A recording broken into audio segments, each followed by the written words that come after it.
Hello guys, I'm back.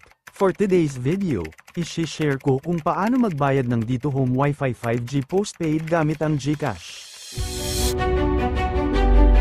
Welcome to my channel. Please subscribe. Bago ang lahat, since bago na ang aking internet provider, at nag-come up ako sa Dito Wi-Fi Home 5G postpaid, ganito na ako magbayad ng aking bill ngayon.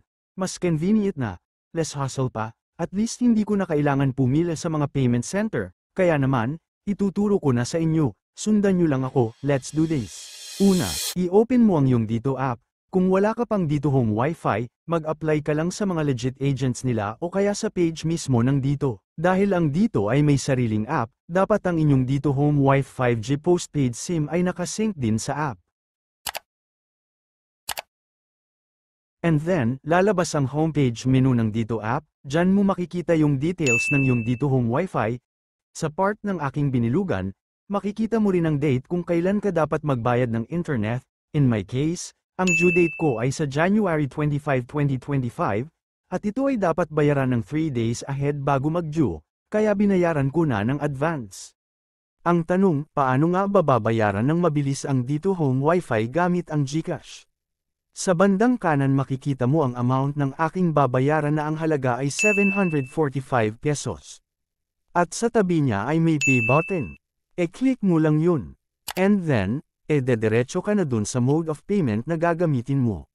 Since ang gagamitin nga ay GCash, e-click mo lang yun. After that, press proceed. Didirekta ka sa GCash app with QR code. Pindutin mo ang Open in GCash, at automatic ka na mapupunta sa pinaka-details ng payment mo. Since yan ang details ko, e-click mo na ang Pay.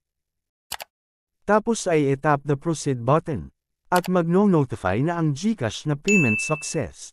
After nyan, bumalik tayo sa Dito app para ma-double check natin kung nakapasok na nga ang payment.